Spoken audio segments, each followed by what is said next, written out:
மக்களிடம் எழுச்சி, எடப்பாடியார் மகிழ்ச்சி, உற்சாகம் தந்த வட மாவட்ட பிரச்சாரம்.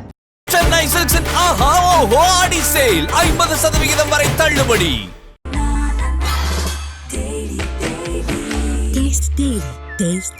அறுவை சிகிச்சையில் கத்தி என்பது வரலாறு, ரோபோட்டிக் சர்ஜரி என்பது இன்றைய கூறு. தங்கம் புற்றுநோய் சிகிச்சை மையம், நாமக்கல் மற்றும் கான்பூர். அதிமுக பொதுச் செயலாளர் எடப்பாடி பழனிசாமி மக்களை காப்போம், தமிழகத்தை மீட்போம் என்ற பெயரில் தேர்தல் பிரச்சார பயணத்தை சூறாவளியாக வலம் வருகிறார். அதிமுக வலுவாக உள்ள கொங்கு மண்டலத்தில் எடப்பாடி பழனிசாமி பிரச்சாரத்தை ஜூன் 7 தொடங்கினார். அடுத்ததாக விழுப்புரம், கடலூர் மாவட்டங்களில் தனது 2 நாள் சுற்றுப்பயணத்தை ஜூன் 10 ஆரம்பித்தார். விழுப்புரம், விக்கிரவாண்டி, திண்டிவனம் ஆகிய சட்டமன்ற தொகுதிகளில் வாகனங்களில் வலம் வந்த எடப்பாடி பழனிசாமி திண்டிவனத்தில் நடந்த ரோட் ஷோவில் மக்களோடு மக்களாக இரண்டர கலந்தார். அதன் பிறகு திருச்சிற்றம்பலம் கூட்ரோடில் உள்ள நட்சத்திர விடுதியில் சிறிது நேரம் ஓய்வெடுத்த இபிஎஸ் இரவு சுமார் 11:30 மணியளவில் வானூர் அடுத்த திருவக்கரையில் உள்ள பழமையான வக்ரகாளியம்மன் கோவிலுக்கு திடீரென சென்று அம்மனை தரிசித்தார். பௌர்ணமி நாளில் அம்மனை வழிபடுவது சிறப்பு என்பதால்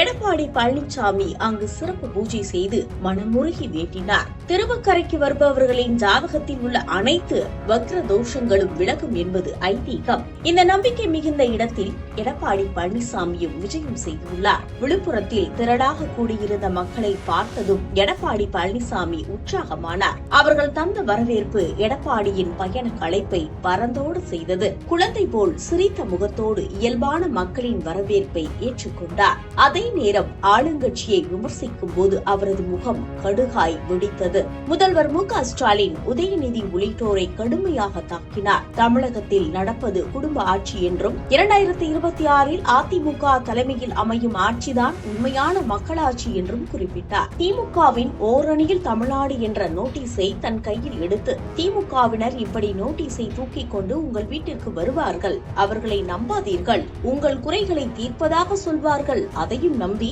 ஏமாந்து விடாதீர்கள். 4.5 ஆண்டு கால உங்கள் குறைகளை போக்காத திமுகவினரா தேர்தல் வருகின்ற இந்த 6 மாதத்தில் போக்கிவிடுவார்கள், அதனால் அவர்களை நம்பி மோசம் போய்விட வேண்டாம் என்று பேசிய போது கூடியிருந்த மக்களும் அதிமுகவினரும் கைதட்டி ஆரவாரம் செய்தனர். திமுகவினர் உங்கள் வீட்டிற்கு வந்து போன் நம்பரை கேட்டால் மறந்தும் கூட அதை கொடுத்து விடாதீர்கள், கொடுத்தீர்கள் என்றால் எல்லாமே போச்சு. உங்களுக்கு போன் செய்வார்கள், நீங்கள் வெளியில் இருக்கிறீர்கள் என்று சொன்னால் வீடு புகுந்து இருப்பதை சுருட்டிக் கொண்டு ஓடிவிடுவார்கள் என்று எடப்பாடி சொன்னபோது கூட்டத்தில் விசில் சத்தம் பறந்தது. விழுப்புரத்தில் எடப்பாடி பழனிசாமி சுற்றுப்பயணம் செய்த நாளில்தான் அறநிலையத்துறை நிதி குறித்த அவதூறு பேச்சிற்கு திமுகவினர் விமர்சனம் செய்து கொண்டிருந்தனர். தனது பயணத்தின் போது அதற்கும் இபிஎஸ் பதிலடி கொடுத்தார். அறநிலையத்துறை நிதியிலிருந்து கல்லூரிகளை தொடங்க வேண்டும் என்று தான் சொல்லவில்லை. அறநிலையத்துறை நிதியிலிருந்து கல்லூரிகளை தொடங்க வேண்டாம் என்று நான் சொல்லவில்லை. ஆனால் அந்த நிதியை கல்லூரிக்கு பயன்படுத்தினால் கட்டமைப்பு உள்ளிட்ட விரிவாக்கத்திற்கு உடனடியாக நிதி கிடைக்காது, மாணவர்கள் சிரமப்படுவார்கள். எனவே அரசே நேரடியாக கல்லூரி தொடங்க வேண்டும் என்றுதான் சொன்னேன். ஆனால் இதை அரசியலாக்கி கண் காது மூக்கு வைத்து ஸ்டாலின் பேசுகிறார் என்று குற்றம் சாட்டினார். மு க ஸ்டாலினின் தந்தையான கருணாநிதிக்கு கடலில் சிலை வைக்க நிதி இருக்கிறது. அவரது மகன் உதயநிதி கார் ரேஸ் நடத்த பணம் இருக்கிறது. ஆனால் புதிய கல்லூரிகளை தொடங்க அரசு கஜானாவில் பணம் இல்லையா என்று முதல்வர் ஸ்டாலினை நோக்கி எடப்பாடி கேள்வி எழுப்பினார். அதிமுக ஆட்சி அமைந்தால் அனைத்து மகளிருக்கும் 1500 உரிமைத் தொகை வழங்கப்படும் என்ற வாக்குறுதியையும் அளித்தார். பயணத்தின் போது கரும்பு, பலாப்பழ விவசாயிகளை சந்தித்தார். நெய்வேலி பிரச்சாரத்தில் பேசிய போது உள்ளூர் பிரச்சனைகளை பட்டியலிட்டு பேசி அதிமுக ஆட்சிக்கு வந்ததும் அவை தீர்க்கப்படும் என்றும் இபிஎஸ் உறுதியளித்தார். என்எல்சிக்கு நிலங்களை தந்தவர்களுக்கு இழப்பீட்டை வழங்க வேண்டும், முந்திரி கொட்டை உடைத்து வாழ்வாதாரம் நடத்தி வரும் பெண்களுக்கு சிறிய வகை எந்திரம் மானியத்தில் வழங்க நடவடிக்கை எடுக்கப்படும் என்பது போன்ற வாக்குறுதிகள் மக்கள் மத்தியில் வரவேற்பை பெற்றன.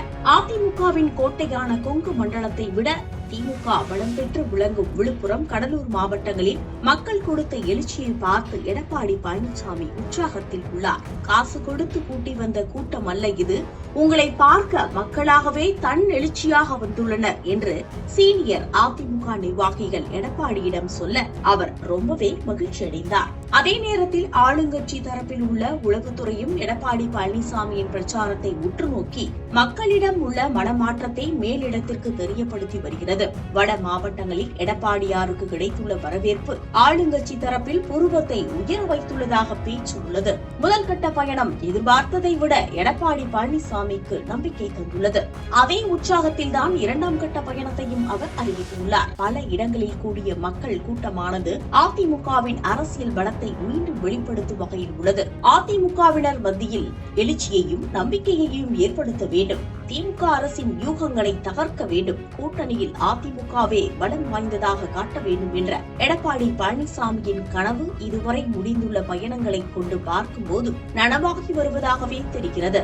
எடப்பாடி பழனிசாமியின் தற்போதைய சுற்றுப்பயணம் அதிமுகவின் அரசியல் செயல்பாட்டை மீண்டும் உயிர்ப்பிக்கவும் 2026 சட்டமன்ற தேர்தலுக்கு ஒரு அடித்தளத்தை அமைக்கவும் உதவியுள்ளது. சென்னை சில்க்ஸின் ஆஹா ஓஹோ ஆடி சேல் 50% வரை தள்ளுபடி.